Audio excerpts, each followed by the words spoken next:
All right. Good morning, everyone. My name is Santiago Siri, at Santi Siri on Twitter and elsewhere, Telegram, etc. Feels great to be doing a real conference, no longer over Zoom, so it's very exciting to be here in Paris. Today I'm going to talk about universal basic income. It's a very interesting topic that has been followed by a nice subset of ethereans over the years, and how we're trying to achieve to make this happen with Ethereum and the Proof of Humanity protocol, which is a project that recently launched this year in March 2021.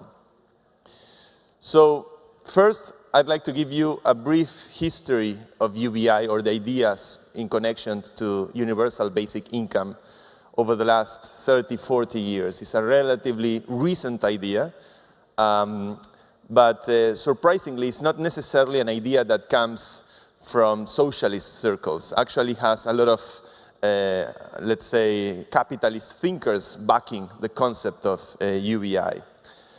There's a very interesting book that goes through the history of UBI that's called Utopia for Realists, written by this Dutch philosopher Rutger Bregman, where he argues in favor of universal basic income, open borders, 15-hour work weeks. And just to give a brief quote of this book, he basically says that poverty is fundamentally about a lack of cash.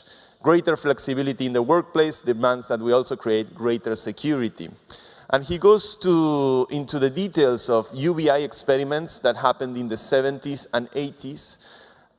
There were some isolated experiments in Canada, in a small town in Canada, where the conclusion is that essentially the resources that are required to provide people with security, with health, or public services are usually more costly than directly giving people some money that allows them to bootstrap themselves and get them out of a situation of whether they are living in the streets or they're living in a situation of poverty. It turns out that according to the early research in the mid-70s, UBI, or some form of directly giving people money rather than using the multiple resources that the state has, might be more efficient for the state, for the entity allocating those resources, and will help governments save money while actually delivering something that is more meaningful and gives people a choice, something where they get to decide what to do with that money. Another interesting proponent of universal basic income is Milton Friedman, who is not your average Marxist, to be honest. And he has written extensively about it. He described an idea called a negative income tax in his during the 80s. He basically says the same thing. Let us not underestimate the ingenuity of the poor people converting what they get from the relief worker to what they want. They would be far better off if we just gave them the money and let them spend it, not underestimating those that are receiving some kind of welfare from the state. So the ideas of Friedman didn't turn out to be implemented anywhere, but he was an active proponent of the concept. Also Hayek, among other thinkers, were interested in the idea of giving UBI because ultimately, in their philosophy, I would argue that it's about giving people choice, giving people the choice of what to do with their life, with their decisions, and with their money, rather than coercing them in a clientelist way, which is something that is very common in developing countries, where you would see often the state actually giving refrigerators or giving some kind of object or some kind of assistance, not giving any direct money, and usually that leads to some kind of coercion where ends up in this very corrupt relation where the state is giving away either refrigerators or beds or some basic good like that in exchange for votes. So you have this clientelist relation that is extremely corrupt and leads to very bad results in terms of governance, and sadly it's a very common thing in the developing world. So a lot of thinkers like Milton Friedman and Hayek actually argue, let's do not coerce people by establishing this relation of where we give them this in exchange for that. Let's just give them money and allow them to do what they want. Another perspective around UBI, which is interesting, was, I've heard about it from Ray Kurzweil, which is this well-known also futurist philosopher from the Bay Area. And he actually argues that one of the biggest threats that we're facing as a civilization and as a society is the fact that automation, robotization, artificial intelligence is taking our jobs. Inevitably, probably by 2021, 15 to 20% of the jobs out there have been removed by some form of automation. And according to Kurzweil, by 2050, in a 30 years from now, most of the jobs, if not all of the jobs, might be removed by some form of automation. So as we get to see people being displaced around the world, we saw it during the last decade, for example, with the clashes happening across every city, every major city in the planet with Uber drivers and taxi drivers. In Argentina, for example, if you wanted to ride an Uber car, you have to sit on the front of the car because if a taxi driver sees you sitting on the back of an ordinary car, they might just get out of their taxi and smash the Uber driver's car. Everyone that lived in Buenos Aires has seen something like that in the last couple of years. So this clash between the working people and automation and machines, it seems to be only getting worse as we get self-driving cars and as we get new ways of automation displacing people with jobs that help to make their living.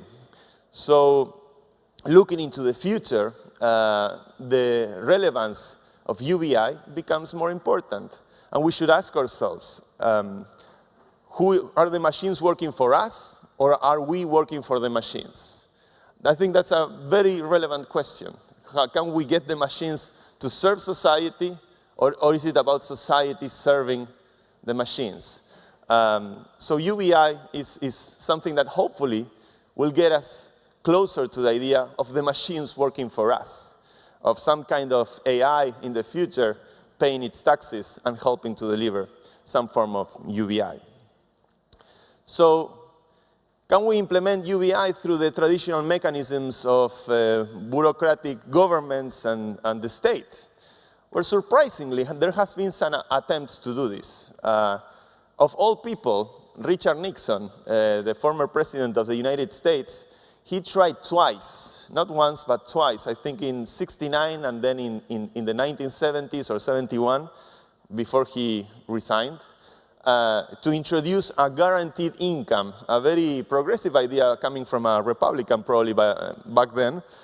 The two times his bill to generate a guaranteed income for all Americans in '68 and '71 got approved by the Congress, by the Congress, but it got rejected by the Senate.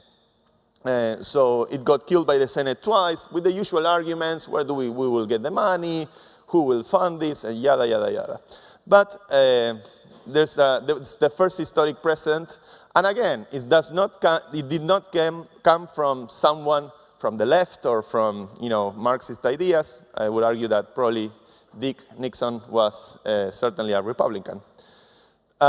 In more recent years, there was, probably some of you know, Andrew Yang, who was a presidential candidate that ran in the Democrat primaries in the US.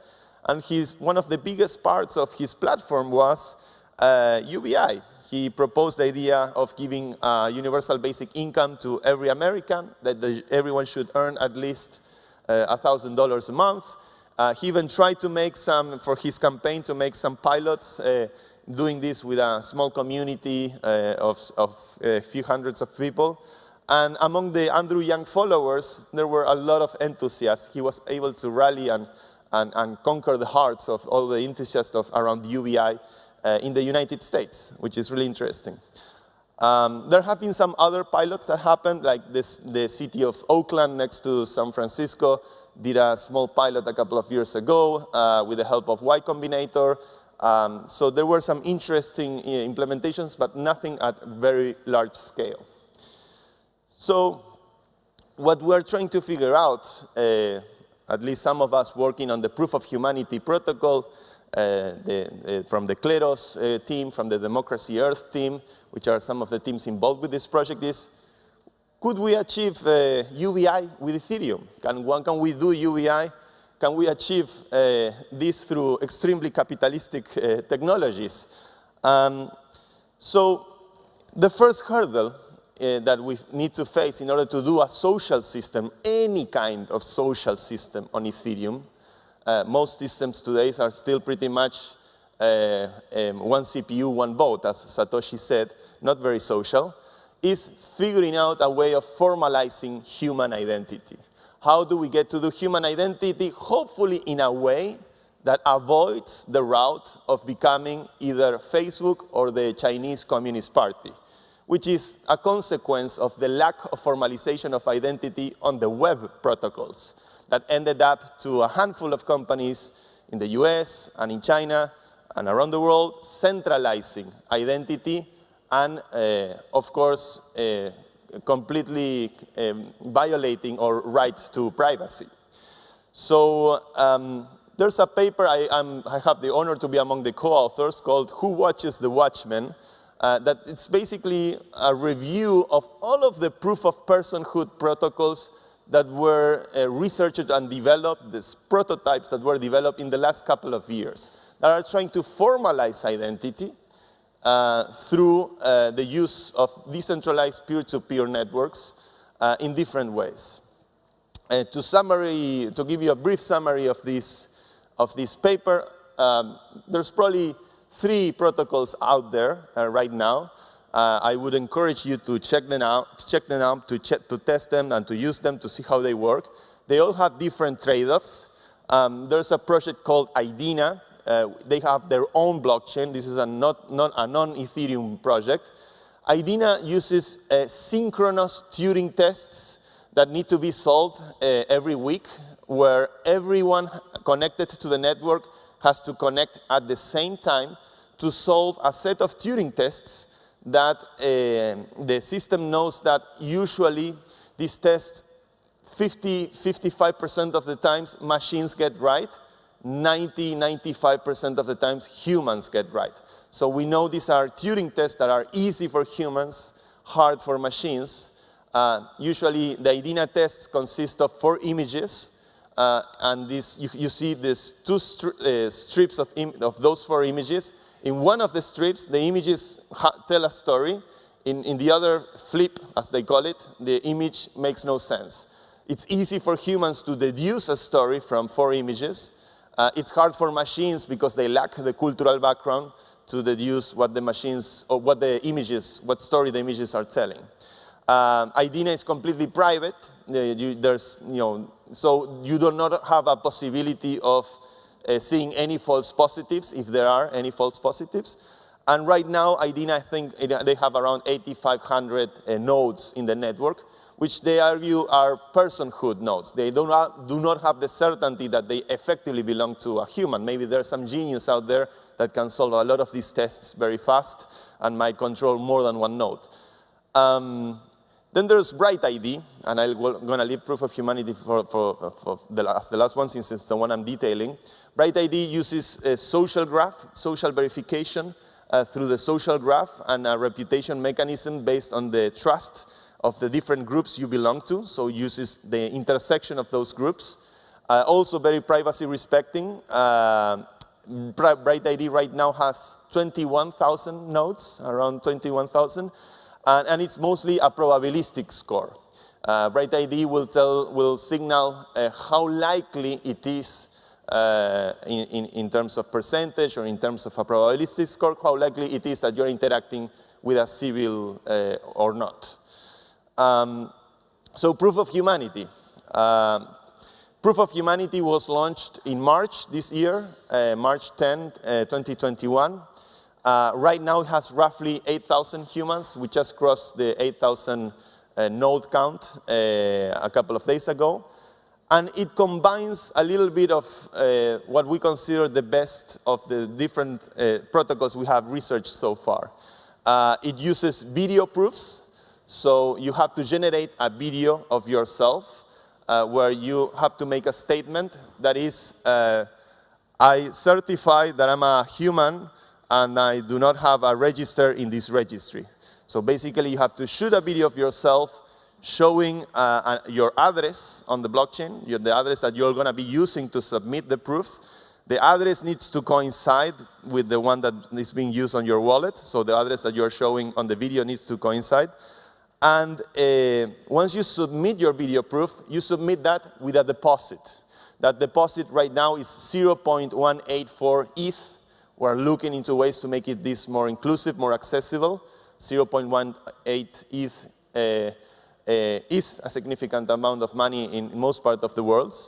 But we need this deposit to guarantee or to incent the user to effectively making a good video with the required content, with the required proof. And if the deposit gets challenged, it will go into an arbitration system. And I will go into that later on.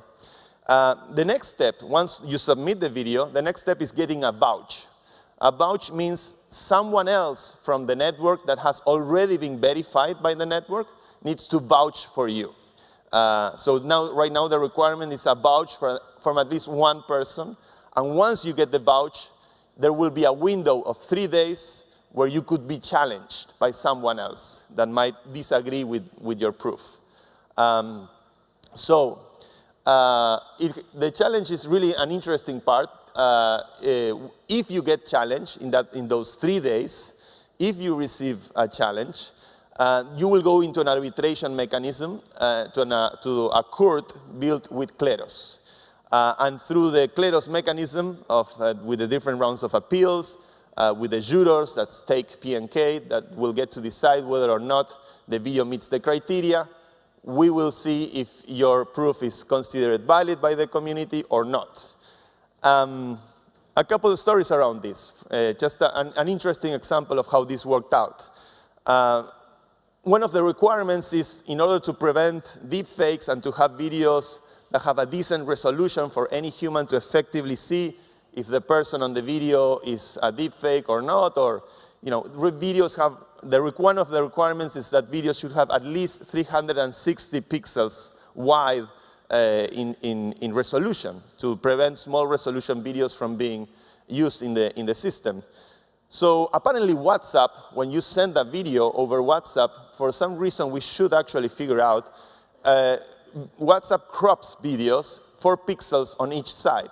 So videos shot that got sent through WhatsApp end up having 352 pixels in resolution. And this led to a whole situation in the community because some people were challenging videos only because of the reason that they had 352 pixels of width. And they did not meet the criteria of at least having 360p of resolution. So it was a very heated debate in the community whether those videos were valid or not, whether those challenging those videos were opportunists trying to get the deposit from the innocent users that were using the system and they didn't know that WhatsApp had this. So that led to the first upgrade to the protocol. That was the first humanity improvement proposal that we ended up upgrading the protocol to consider videos that were having 352 pixels. But again, it created really interesting questions about decentralized justice.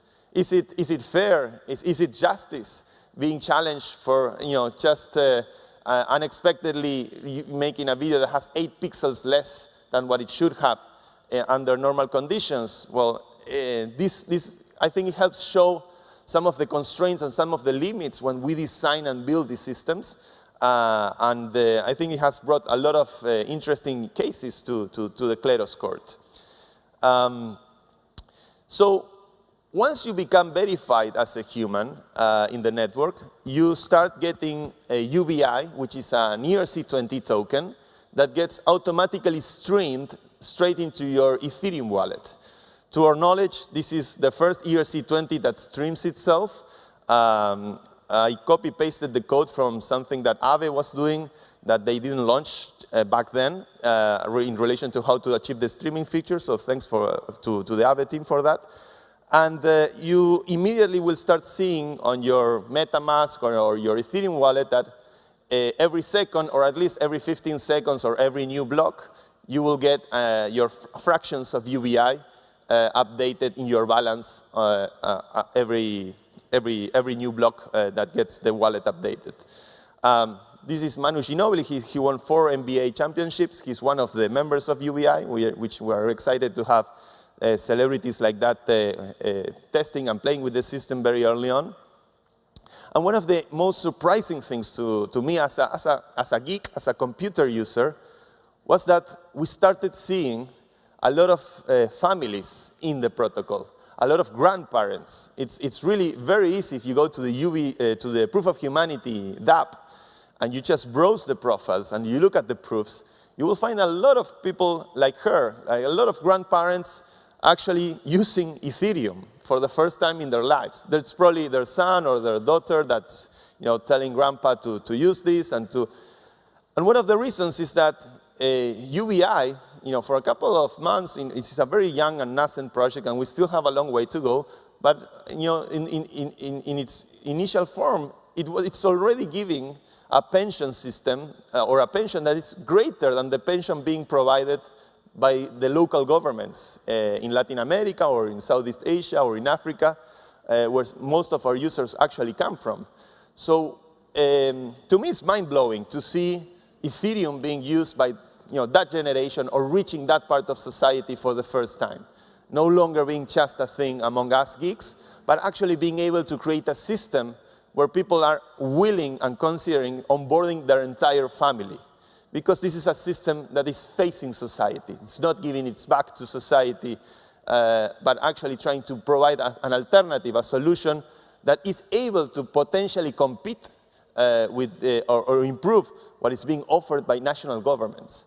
And every time I see a grandparent on this platform, it's a really very powerful feeling, because it means that we're actually being able to reach those that need something like this the most.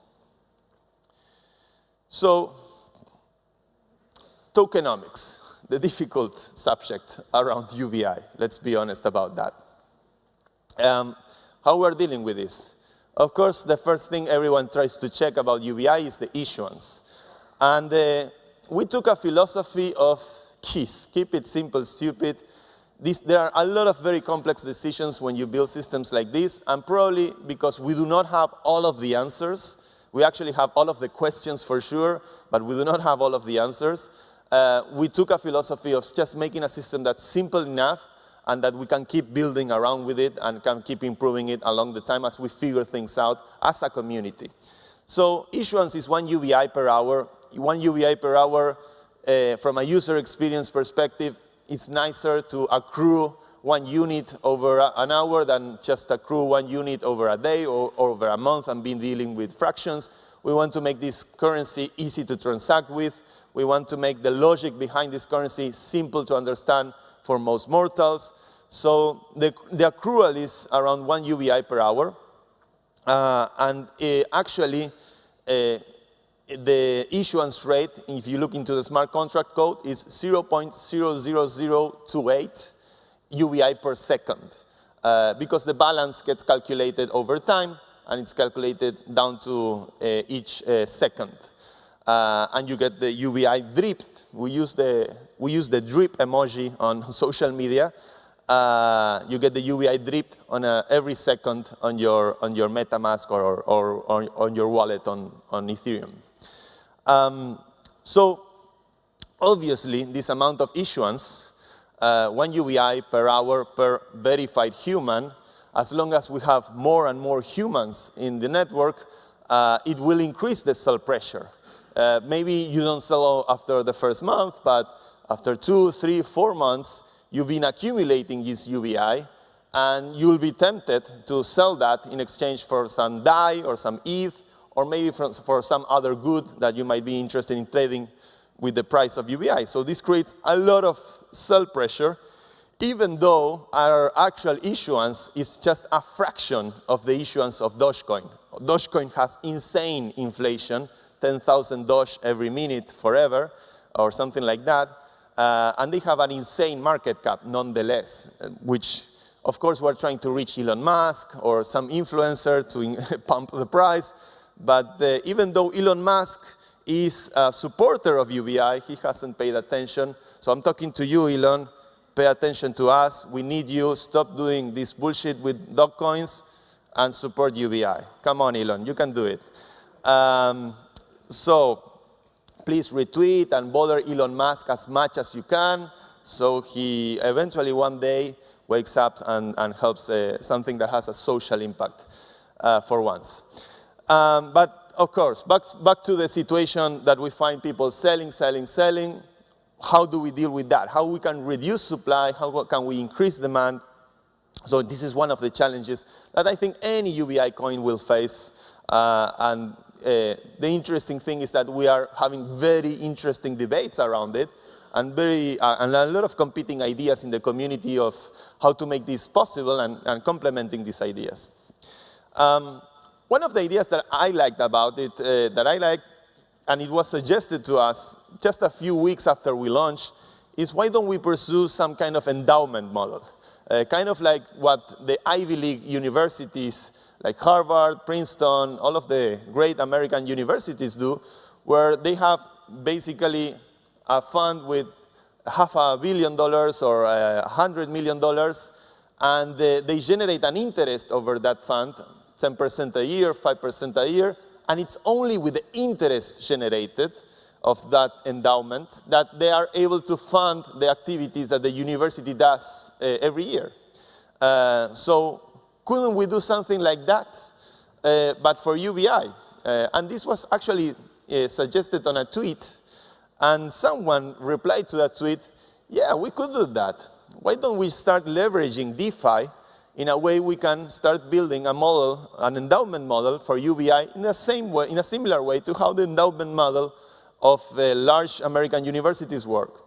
So a developer from the Wired finance community came, who's an expert on the vaults and the smart contracts in connection with Wired, and he started building a vault specifically for UBI that will use the interest, that will use the yield to buy UBI tokens and burn them automatically. So this was a very interesting idea that emerged out of the conversation on social media, on Twitter, and a developer started working on it right away, Emiliano Bonazzi from Wired, brilliant guy. So this is an interesting alternative for anyone that's holding. Right now, we are doing it with DAI, and there's a new one we just deployed a few weeks ago, actually last week, for WETH, for wrapped Ether.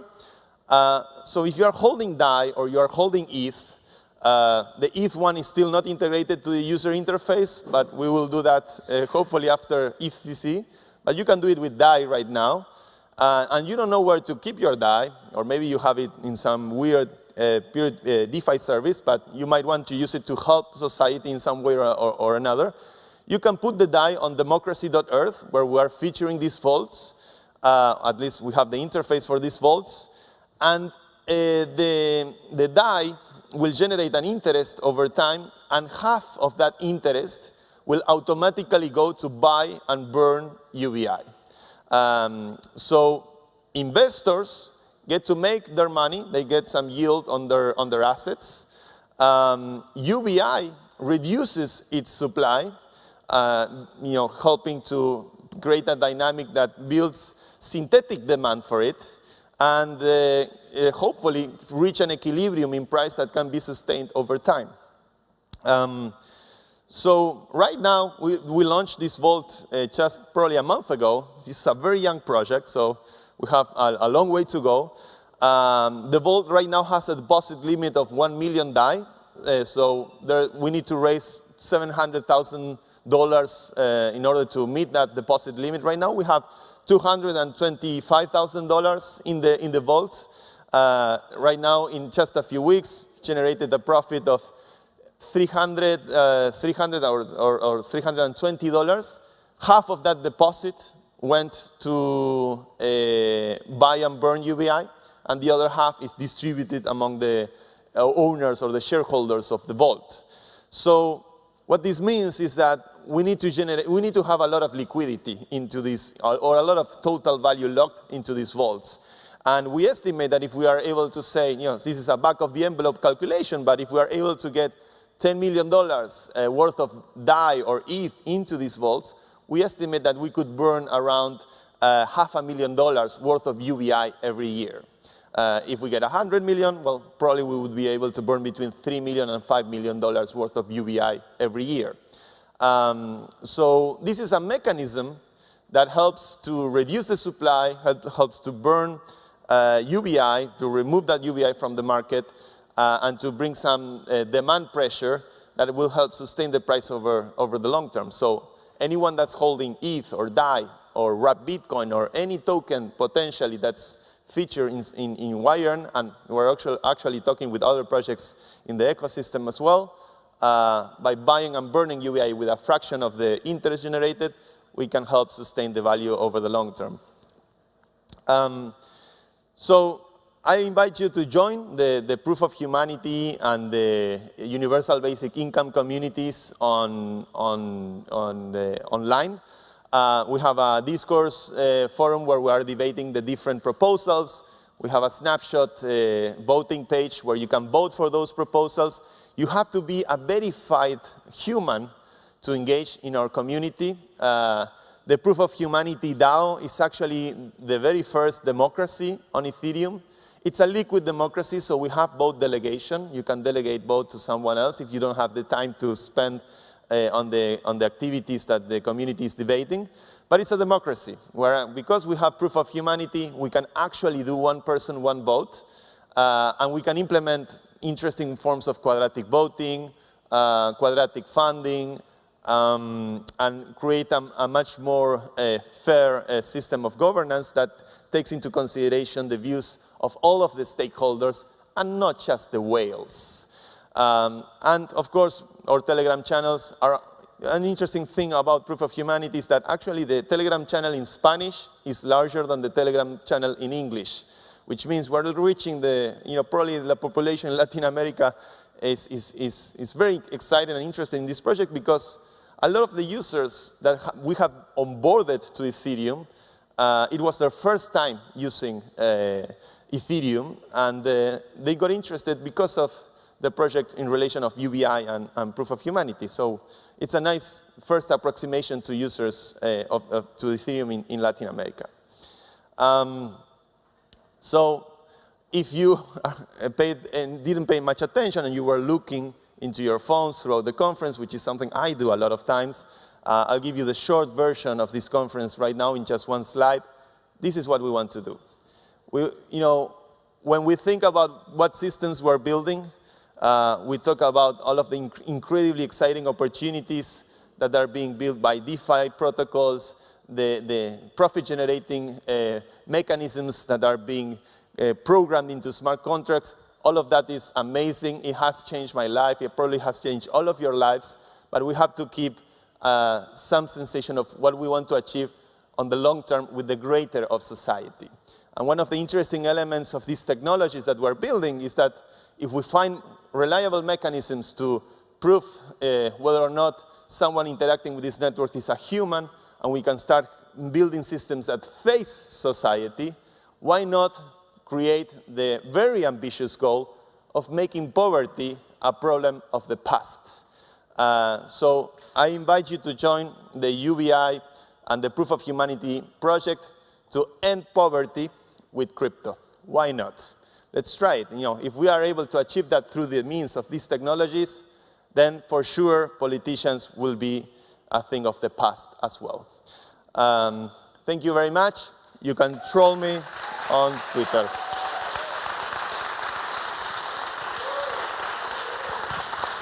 I don't know if I have time for questions.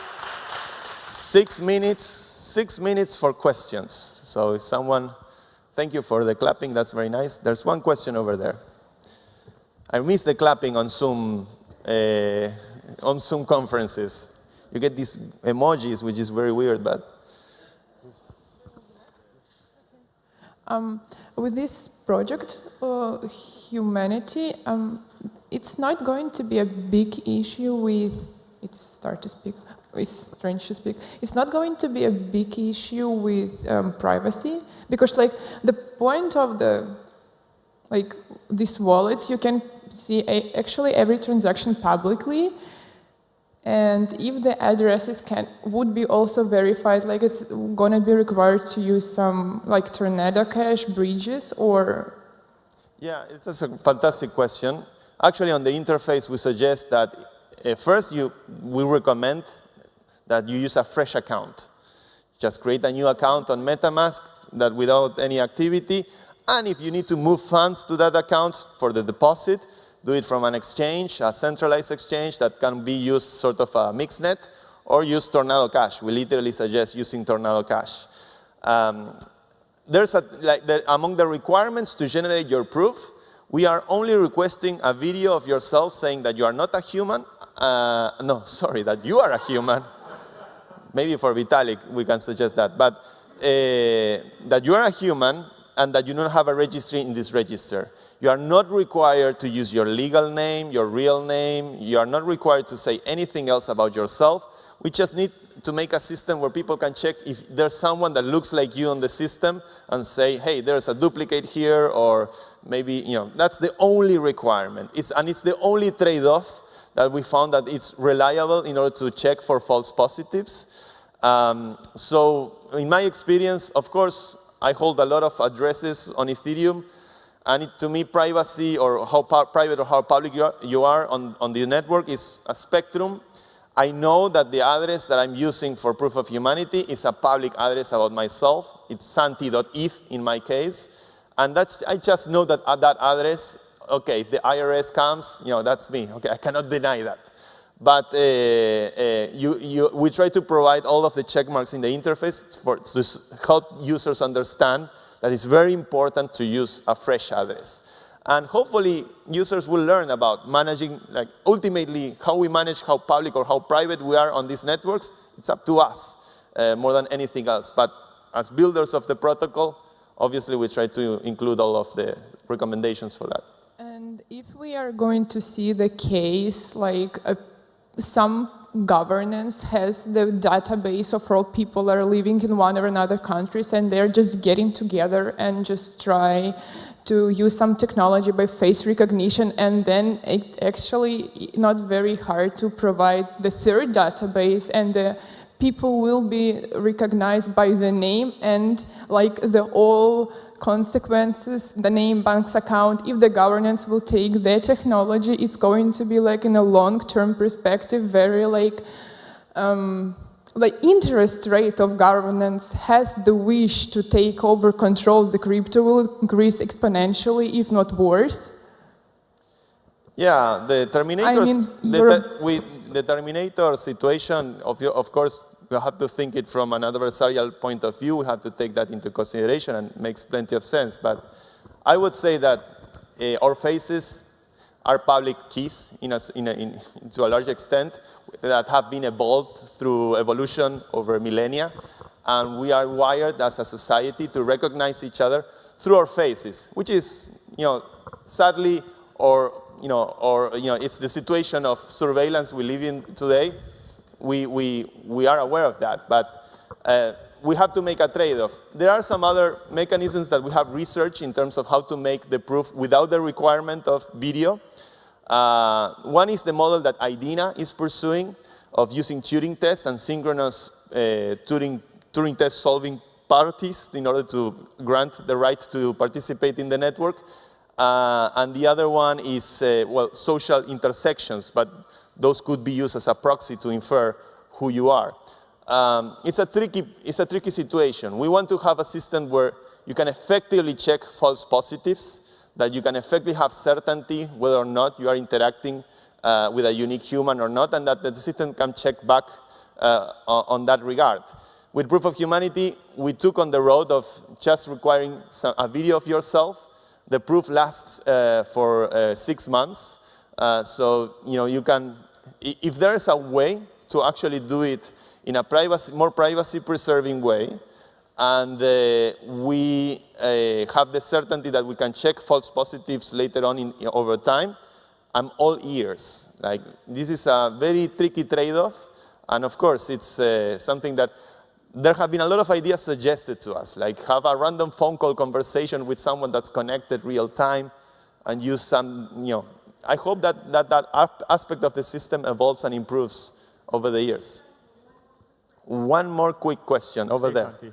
Sorry, is this on? I think I know you. You're hidden. I cannot see your face. I think I know you too. Are you human? And strong privacy. Oh, really? Real human. How do you fund the development of the system? How do we fund the development of the system?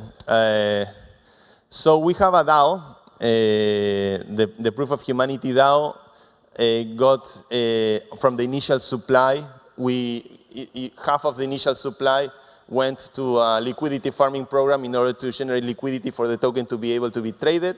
That liquidity farming program runs throughout the first year. And the other half went to the DAO. And those are the funds that the DAO has to work with in order to do different experiments and hopefully achieve different innovations around the protocol. That's basically how we do it. And for example, Kleros bought a nice share of the funds in order to hire people for the protocol to be working on this. But it's not easy. We're still figuring that out in many ways. Okay, thank you very much.